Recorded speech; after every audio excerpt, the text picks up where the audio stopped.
Hi friends, ഇന്ന് ഞാനൊരു മീൻകറിയാണ് ഉണ്ടാക്കുന്നത്. പച്ചമാങ്ങ ഒക്കെ ഇട്ട ഒരു തേങ്ങ അരച്ച മീൻകറിയാണിത്.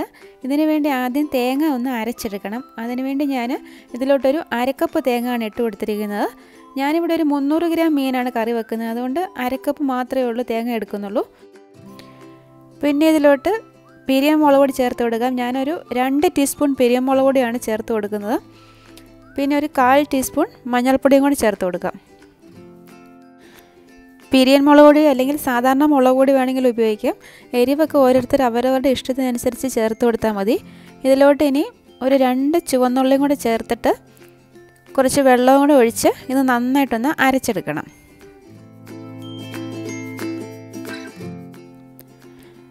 ആ അരച്ചെടുത്ത അരപ്പ് ഈ ചട്ടിയിലോട്ട് ഒഴിച്ചു കൊടുക്കാം. ഞാനിപ്പോൾ ഗ്യാസ് ഓണാക്കിയിട്ടുണ്ട്.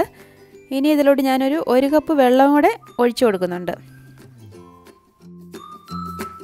ഈ അരപ്പ് തിളയ്ക്കുന്നിടം വരെ ഇടയ്ക്കിടയ്ക്ക് ഒന്ന് ഇളക്കി കൊടുക്കണം, അല്ലെങ്കിൽ ഇത് പിരിയുന്ന പോലെ വരും. ഇനി ഇതിലോട്ട് അരിഞ്ഞു വെച്ചിരിക്കുന്ന കുറച്ച് വെളുത്തുള്ളി, കുറച്ച് ഇഞ്ചി, പിന്നെ ഒരു 4 പച്ചമുളക് ഞാൻ ചേർക്കുന്നുണ്ട്. പിന്നെ ഒരു പകുതി മാങ്ങയും കൂടെ അരിഞ്ഞു വെച്ചിട്ടുണ്ട്, അതും കൂടെ ഇതിലോട്ട് ചേർത്ത് കൊടുക്കാം.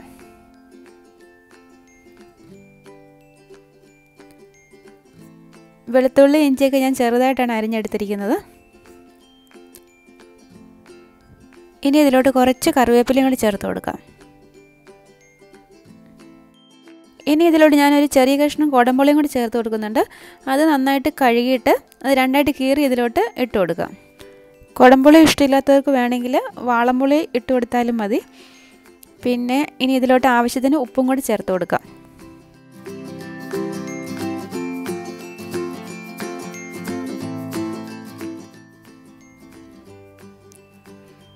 ഇപ്പോൾ ഈ അരപ്പ് നന്നായിട്ട് തിളച്ച് വരുന്നുണ്ട്. അതൊന്നും കൂടെ തവി ഉപയോഗിച്ച് നന്നായിട്ടൊന്ന് ഇളക്കി കൊടുക്കണം. അതിനുശേഷം ഇതിലോട്ട് കഴുകി വാരി വെച്ചിരിക്കുന്ന മീൻ ചേർത്ത് കൊടുക്കാം. ഞാനിവിടെ 300 ഗ്രാം മീനാണ് ചേർത്തിരിക്കുന്നത്. നിങ്ങൾക്ക് ഇഷ്ടമുള്ള ഏത് മീൻ വേണമെങ്കിലും ഈ കറി ഉണ്ടാക്കാൻ വേണ്ടി ഉപയോഗിക്കാവുന്നതാണ്. ഇനി തവി കൊണ്ട് ഇളക്കുന്നതിന് പകരം ചട്ടി നന്നായിട്ടൊന്ന് ചുറ്റിച്ച് കൊടുക്കാം. ഇപ്പം കറിയൊക്കെ ഒന്ന് തിളച്ച് വരുന്നുണ്ട്. അതിനുശേഷം പാത്രം അടച്ച് വെച്ചിട്ട് തീ കുറച്ച് വെച്ചിട്ട് ഒരു 10 മുതൽ 15 മിനിറ്റ് വരെ ഇതൊന്ന് വേവിച്ചെടുക്കണം. മീനാകുമ്പോൾ പെട്ടെന്ന് തന്നെ വെന്ത് കിട്ടും. ഇടയ്ക്ക് അടപ്പ് തുറന്നിട്ട് ചട്ടി ഒന്നും കൂടി ഒന്ന് ചുറ്റിച്ച് കൊടുക്കാം.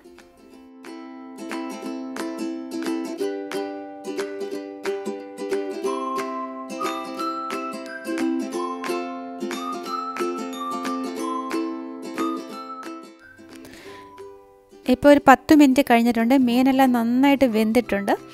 ഇനി ഗ്യാസ് ഓഫാക്കിയിട്ട് ഈ കറി ഒന്ന് താളിച്ചെടുക്കണം. അതിനുവേണ്ടി ഞാനിവിടെ ഒരു പാൻ ചൂടാകാൻ വെച്ചിട്ടുണ്ട്. അതിലോട്ട് ഒരു 2 ടേബിൾ സ്പൂൺ വെളിച്ചെണ്ണ ഒഴിച്ചു കൊടുക്കാം. ഈ മീൻ കറിയൊക്കെ എപ്പോഴും വെളിച്ചെണ്ണയിൽ തന്നെ താളിക്കുന്നതായിരിക്കും അതിൻ്റെ ടേസ്റ്റ്. അതിലോട്ടൊരു 1/2 ടീസ്പൂൺ ഉലുവ ഇട്ട് കൊടുക്കാം. ഉലുവ ഒന്ന് പൊട്ടി വരുമ്പോഴത്തേക്കും അരിഞ്ഞു വെച്ചിരിക്കുന്ന ഒരു 3 ചുവന്നുള്ളിയും കൂടെ ഇട്ട് ഒന്ന് മൂപ്പിച്ചെടുക്കണം. ഞാനിതിൽ കടുക് ചേർക്കുന്നില്ല. ആ ചുവന്നുള്ളിയൊക്കെ ഒന്ന് നന്നായിട്ടൊന്ന് മൂത്ത് വരട്ടെ.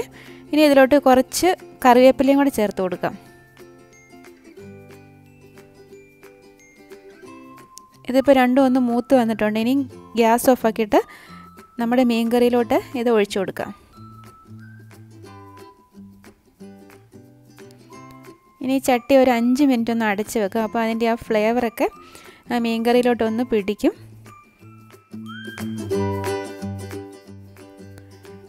ഇനി അടപ്പ് തുറന്നിട്ട് ഒന്നും കൂടി ഇതൊന്ന് നന്നായിട്ടൊന്ന് ചുറ്റിച്ച് കൊടുക്കാം. മീൻകറിക്ക് എപ്പോഴും ഒരു 2-3 മണിക്കൂറിന് ശേഷം വിളമ്പുന്നതായിരിക്കും നല്ലത്. എന്നാൽ മാത്രമേ ഉള്ളൂ അതിലോട്ട് ഉപ്പും പുളിയൊക്കെ ഒന്ന് പിടിക്കത്തുള്ളൂ. ഇതിൻ്റെ വീഡിയോ നിങ്ങൾക്ക് ഇഷ്ടമായെങ്കിൽ ലൈക്ക് ചെയ്യാൻ മറക്കരുത്. വീണ്ടും നല്ലൊരു റെസിപ്പിയുമായി കാണാം. Thanks for watching Anna's recipes.